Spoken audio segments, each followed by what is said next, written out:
Hello everyone, welcome to the second video of me building a city in SimCity. I'm gonna build another neighborhood. It's gonna be a bit similar to last episode, which was the first episode, of course, if this is the second episode. It's gonna be a bit similar in terms of the process, and I kind of think this is just a good process of designing a new neighborhood.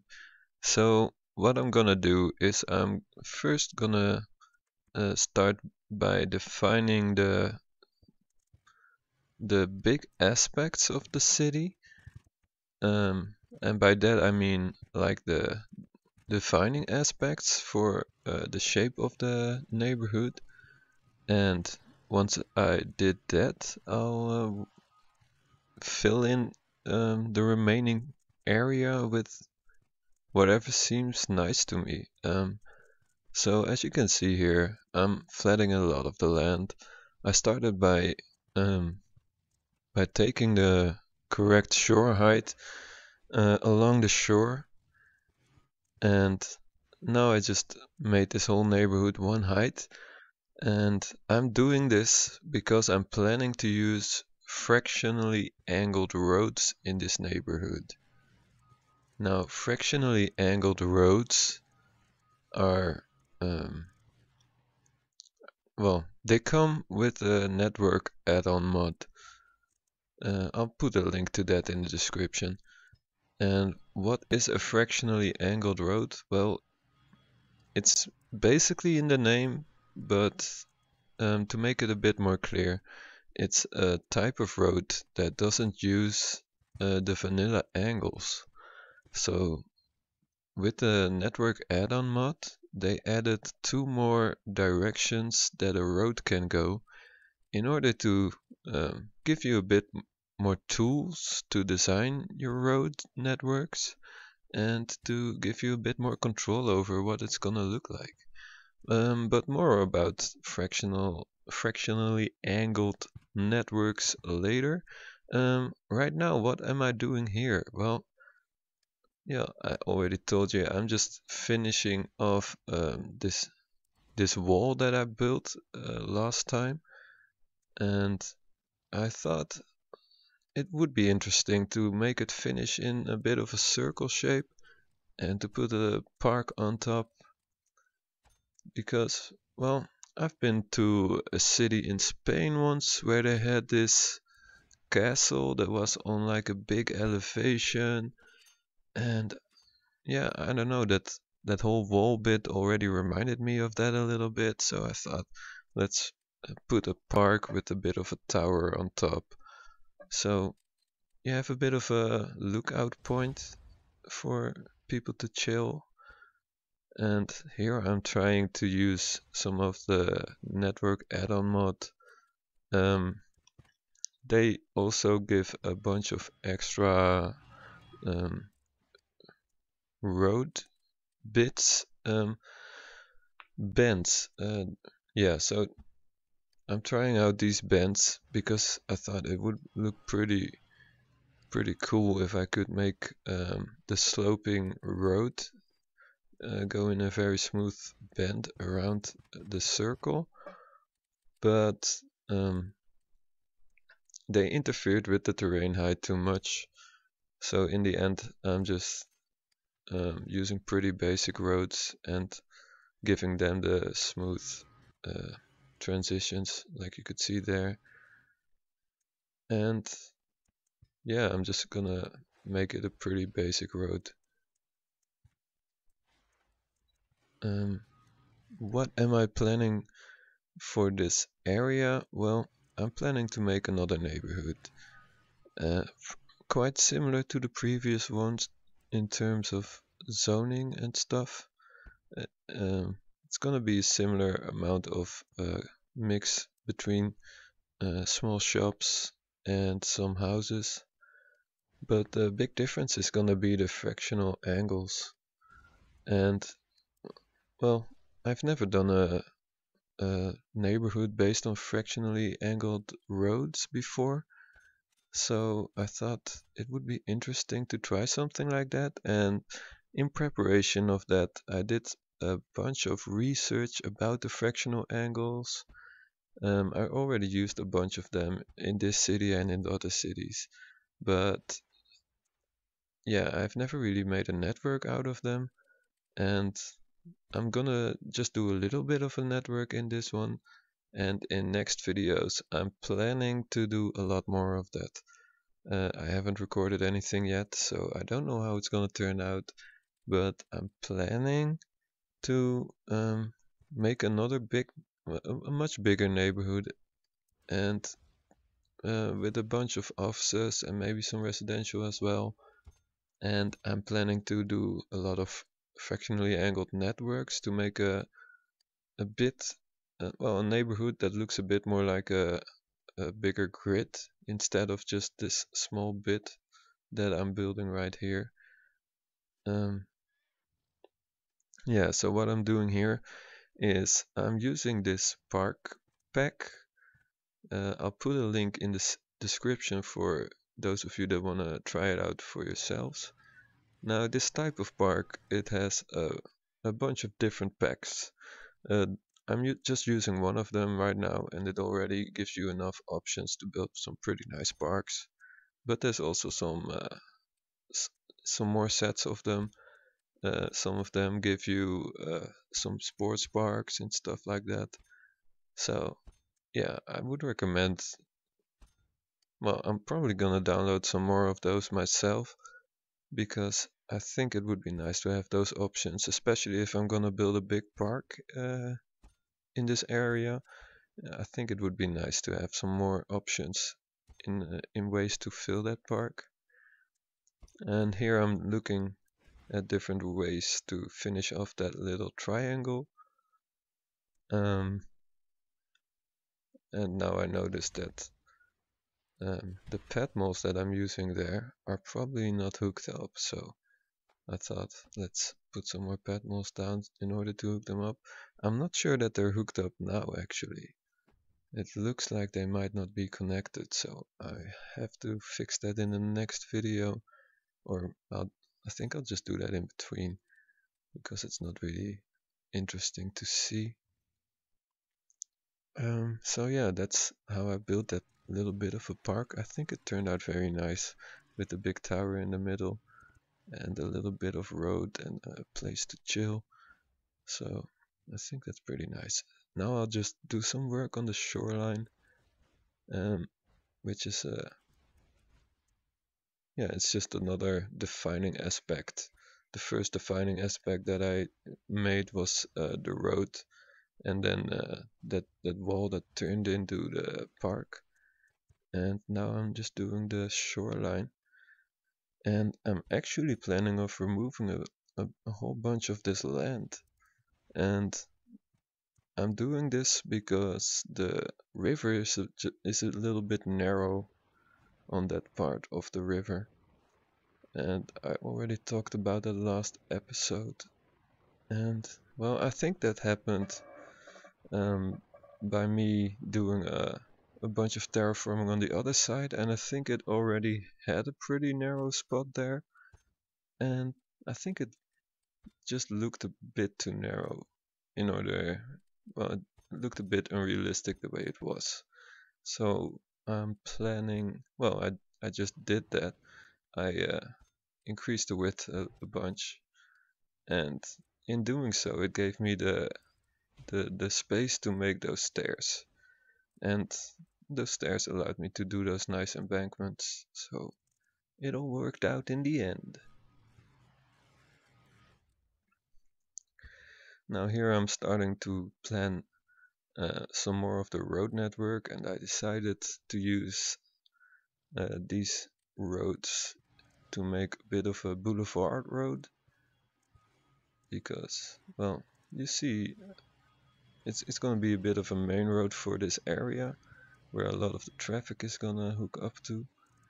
And yeah, in my research, I did some research into cities, mainly European cities, and yeah, partially because I wanted to do some fractionally angled stuff, and I wanted to see what kind of angles you see in some European cities. So I looked at some Austrian, some Swiss cities, and um, yeah, I also looked at some American cities to see what that looked like, and um, I used a lot of inspiration from the European cities that I looked at.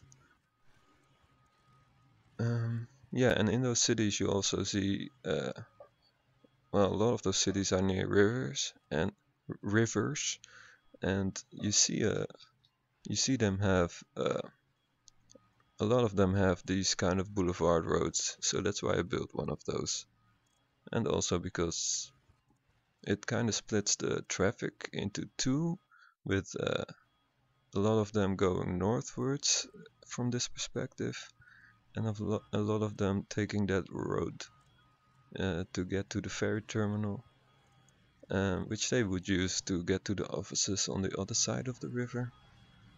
And also some industry is over there. And yeah, so here I'm building a lot of fractionally angled roads. There's a couple of different techniques, like this one. That's how you transition from a fractional angle into a straight bit. What I am gonna do here is another one of those, but yeah, so you can delete those two bits. They need to not be connected to the other.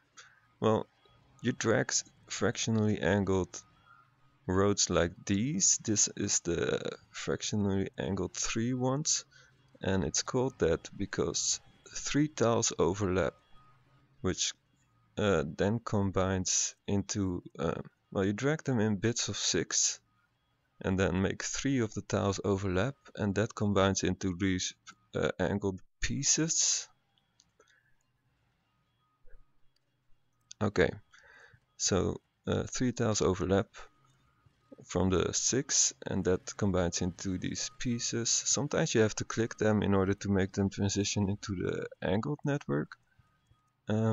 But if you make of those 6 that you drag, if you make the 2 of them not connected to the other 4, then it can transition into a straight road. So that's a little technique here. As for the T and cross intersections, there's only one type of T and one type of cross intersection. The T intersection, of course, has 4 rotations, as does the cross intersection. But when you're planning a road network and you're looking to hook up into a T intersection, you really don't have much options except for getting lucky or planning it out well. For cross intersections, there's a lot more options. Just by random chance, there's 9 different ways that these angled roads can line up together, and so that gives you a 1 in 9 chance of successfully getting a T intersection. And because the cross intersection, when you rotate it, the roads have a little bit of a different angle at each rotation. It gives you a bit more options when connecting it into a cross intersection. But in the end, it's gonna be finicky. It's not gonna be easy to make this look nice, and they also don't intersect with diagonal roads very well, so your options are quite limited. And if you really want to do this, I suggest that you just try it out a bunch, and if you get frustrated, just make them transition into straight roads, and then use those to hook everything up. And just experiment a bit. I mean, it took me a while for this to look like this, and it's pretty random looking, but yeah, I think it looks kind of interesting. So here I'm just making a T intersection. If you want to know how to make such a T intersection, or any of these things that I'm making, I'll put a link in the description of somebody who made a bit of a guide about fractionally angled roads. But you could also just slow the video down to see it just see how I do it and have an idea um, of how to do it yourself. But as you can see, it's a lot of experimenting and trying out a lot of different things before you actually get stuff to line up the way you want it. And yeah, I do think it looks interesting to have a bunch of fractionally angled stuff, and I would like to try some more fractionally angled stuff transitioning into normal straight angled stuff, I guess is what you'd call it, or non-fractionally angled. I guess everything has an angle, but if your angle is 0, then it's straight, I guess.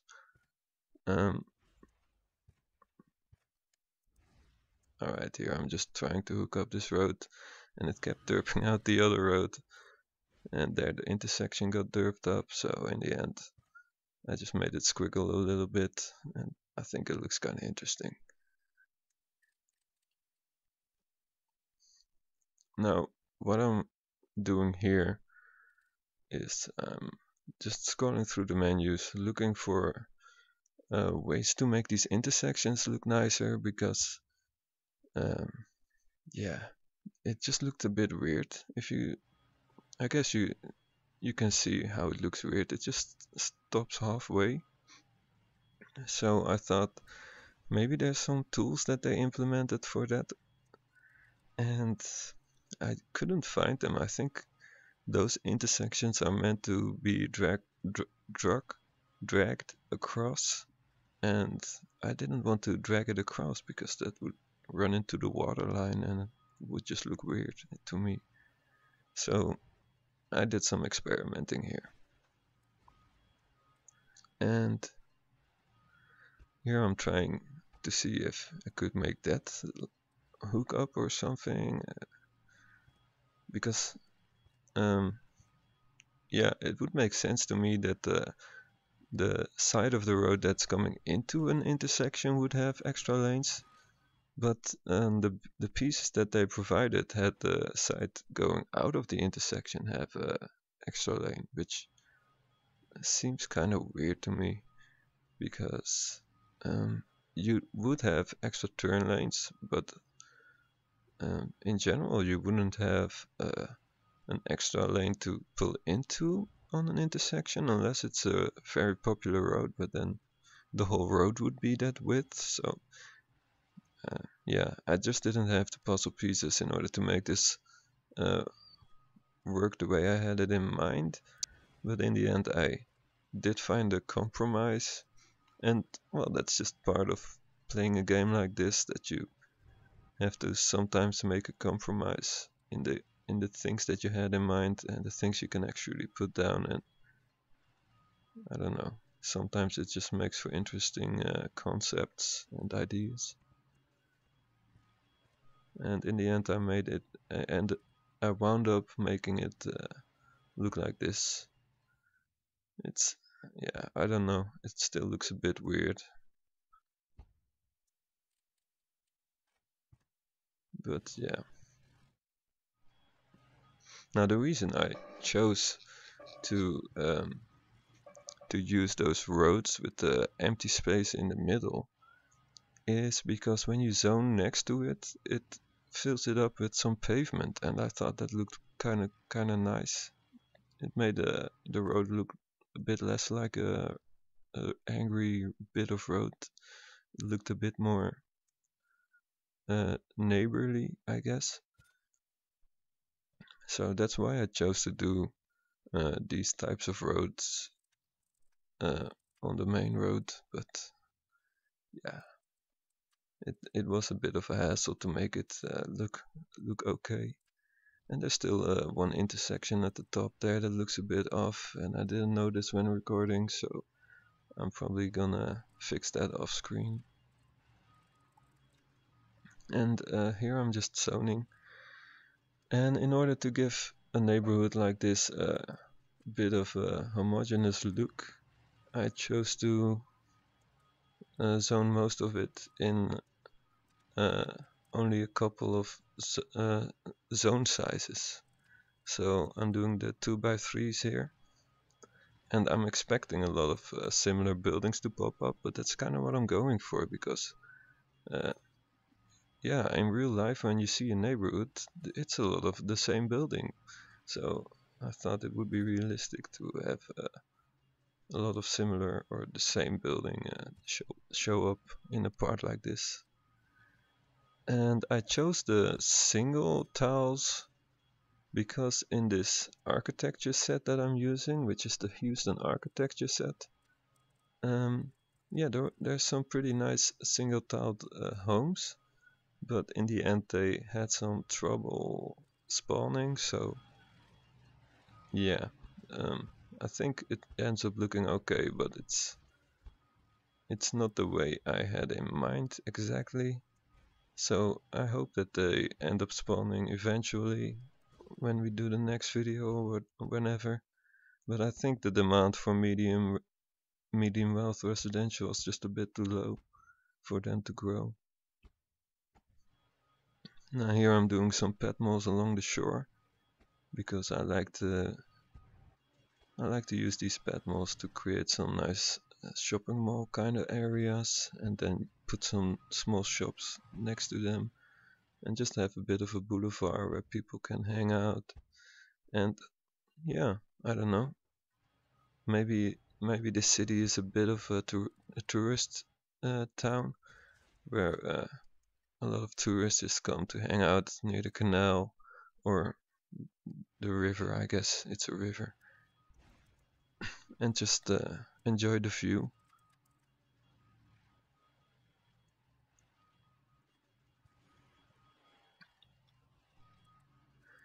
Yeah, so I'm just finishing up the zoning here. Sometimes I'm just deleting a random bit of road, or what could be presumed to be random, but I'm doing that because the zoning prefers to align towards the road, and I wanted it to align towards the pet malls, so I had to delete a bit of road in order to break that alignment towards the road. Yeah, and I'm about done zoning here. We're almost ready to see what's gonna grow, but first we need to make sure everybody has their utilities. Yeah, this looks a bit ugly, but yeah, you don't really see it. The power is on, the water is on. Maybe I should just put some trees down to fill up the empty bits. And this is these trees came with a tree controller that I installed. It's not a one-click install. I'll put the link in the description. I can't remember the name exactly, but it does have a nice variation of different length trees, and I think it looks kinda cool. And I'm gonna develop a bigger park up there near the tower, and I'm planning to fill that park with a lot more trees because I think it would look pretty nice. Now here you can see some of the buildings develop. I think a lot of them are still low wealth residential, but I didn't check. Yeah, a lot of them look like they are low wealth residential. I think that's because the land value didn't pop up quite just yet. Maybe I should have put some more parks, and I'm gonna put some more parks around there in a minute because of those single tiled bits that didn't want to develop. One of the reasons why those might not have developed is because the road is too busy. When a road has too much traffic noise, it limits the amount of residential, well, it just limits residential from spawning, because people don't like to live near a source of noise. And there's not really a data view for noise, but you can use the traffic like this one. And well, this is the congestion view that doesn't really show the traffic noise, but if you use the volume view, then you could have seen that there's probably a lot of traffic near that road, which is limiting those tiles from spawning some houses. Now, as you can see here, I have a lot of ferry traffic, and that is kinda why I started this city. I wanted to try out a city that has a lot of its infrastructure based on ferries. So in general, I think this city is pretty much a success already, and I do like the way it developed. Now, I'm about done with this video. Well, I'm done. Well, that sounded a bit more aggressive. The video's pretty much done. I'm gonna end it with some closing shots, and I'd like to thank you all for watching, for sticking around if you're still here. I do like making these builds and sharing them with you. I hope you enjoyed them, and if you have some suggestions for things I could try out for the next video, then feel free to ask. And if you have some more questions about the fractionally angled stuff, um, I, I'll probably try to answer any questions in the next video, and I'll try to have a bit more of a thorough explanation about how it all lines up and works. Um, but I'll just have to see how that works out. I hope you liked the video, and I'd like to see you again. Have a nice day.